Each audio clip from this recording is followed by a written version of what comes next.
सुमधुर भाषिणी।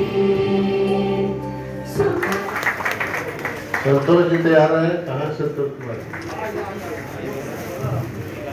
कृष्ण मुरारी पूर्व अध्यक्ष और पटना सिविल कोर्ट में जीपी जो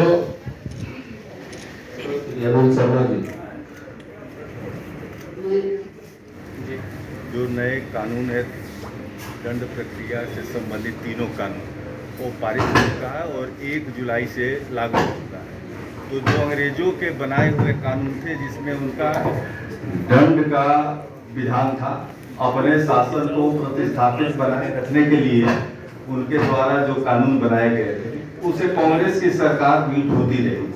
जब हमारी सरकार बनी तो लोगों को जो भारतीय चिंतन है कि दंड नहीं न्याय, तो हम लोग न्याय संहिता उसको प्रतिस्थापित किया और इस आधार पे जो दोनों कानून में अंतर रहा उस अंतर को लोगों के बीच समझाने के लिए और लोगों को जागरूक करने के लिए हम लोगों ने ये कार्यक्रम शुरू किया है और इसके बाद हम लोग प्रमंडल स्तर पे फिर जिला स्तर पर भी लेकर के जाएंगे और लोगों को कानून के संबंध में बताएंगे। इसकी शुरुआत आज पटना से हो रही है। आपने आज एक किताब दिया है, उस किताब के बारे में थोड़ा बताइए। ये किताब में तीनों जो है भारतीय न्याय संहिता, भारतीय साक्ष्य अधिनियम और जो दंड प्रक्रिया संहिता पहले था उसके स्थान पर नागरिक सुरक्षा संहिता, उन तीनों का इसमें डिटेल तीनों एक्ट जो पारित है उसका है। इसलिए आप लोगों ने कहा कि अपने तीनों को ये तीनों किताब का जो एक में ही कंपाइल करके दिया हुआ है इसका हम लोगों ने पेंट किया है। ये मैनुअल है और इसमें तीनों एक्ट का बेयर एक्ट है। दंड संहिता और न्याय संहिता में अंतर क्या है? यही तो बताने के लिए सेमिनार हम लोग आयोजित कर रहे हैं। उन्होंने उनका विधान था दंड देना, हमारा विधान है न्याय देना।